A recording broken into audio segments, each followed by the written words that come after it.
गंगा स्नान के बाद भी मनुष्य पापी क्यों? एक बार भगवान शिव जी पार्वती जी के साथ हरिद्वार में घूम रहे थे। पार्वती जी ने देखा कि हजारों लोग मनुष्य गंगा में नहाकर हर हर गंगे कहते चले जा रहे हैं, परंतु सभी दुखी और पाप परायण हैं।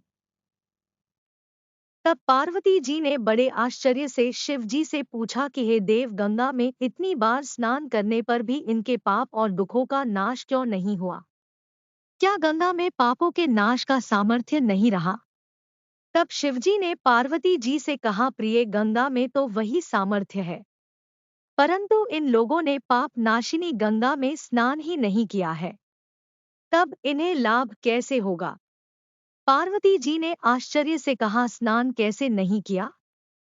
सभी तो नहा कर आ रहे हैं, अभी तक तो इनके शरीर भी नहीं सूखे हैं।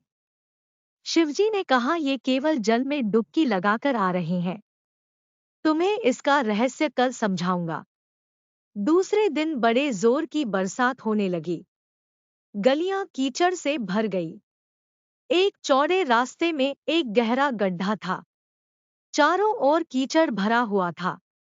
शिवजी ने लीला से वृद्ध रूप धारण किया और दीन विवश की तरह गड्ढे में जाकर ऐसे पड़े जैसे कोई मनुष्य चलता हुआ गड्ढे में गिर पड़ा हो और निकलने की चेष्टा करने पर भी न निकल पा रहा हो।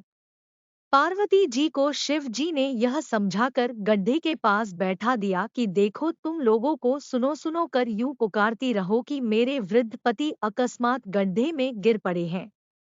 कोई पुण्यात्मा इन्हें निकालकर इनके प्राण बचाए और मुझ असहाय अभागिन की सहायता करे। शिवजी ने कहा, जब कोई गड्ढे से मुझे निकालने को तैयार हो तब बस इतना और कह देना कि मेरे पति सर्वथा निष्पाप है, वही छुए जो स्वयं निष्पाप हो। यदि आप निष्पाप है तो इनको हाथ लगाइए, नहीं तो हाथ लगाते ही आप भस्म हो जाएंगे। पार्वती जी तथास्तु कहकर गड्ढे के किनारे बैठ गईं और आने जाने वालों को शिवजी की सिखाई हुई बात कहने लगी।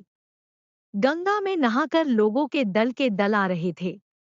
सुंदर युवती को यूं बैठी देखकर कईयों के मन में पाप आया।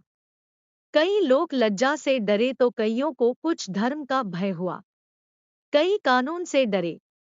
कुछ लोगों ने तो पार्वती जी को यह भी सुना दिया कि मरने दे बुढ़े को, क्यों उसके लिए रोती है। आगे और कुछ दयालु सच्चरित्र पुरुष थे, उन्होंने करुणावश युवती के पति को निकालना चाहा, परंतु पार्वती जी के वचन सुनकर वे भी रुक गए। उन्होंने सोचा कि हम गंगा में नहाकर आए हैं तो क्या हुआ, पापी तो हैं ही, कहीं हाथ न जल जाएं। बूढ़े को निकालने की वजह से इस स्त्री के कहे अनुसार हम स्वयं भस्म न हो जाएं। किसी का साहस नहीं हुआ। सैकड़ों आए पूछ कर चले गए। संध्या हो चली। शिवजी ने कहा, पार्वती, देखा आया कोई सच्चे हृदय से गंगा में नहाने वाला। कुछ देर बाद एक जवान हाथ में लोटा लिए हर हर गंगे करता हुआ निकला। पार्वती ने उसे भी वही बात कही। युवक का हृदय करुणा से भर आया। उसने शिवजी को निकालने की तैयारी की। पार्वती जी ने रोक कर कहा कि भाई, यदि तुम सर्वथा निष्पाप नहीं होगे तो मेरे पति को छूते ही जल जाओगे। उसने उसी समय बिना किसी संकोच के दृढ़ निश्चय के साथ पार्वती से कहा कि माता, मेरे निष्पाप होने में तुझे संदेह क्यों होगा?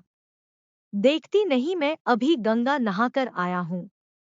गंगा में गोता लगाने के बाद कभी पाप रहते हैं भला? आपके पति को अभी निकालता हूँ। इतने में युवक ने बूढ़े को ऊपर उठा लिया।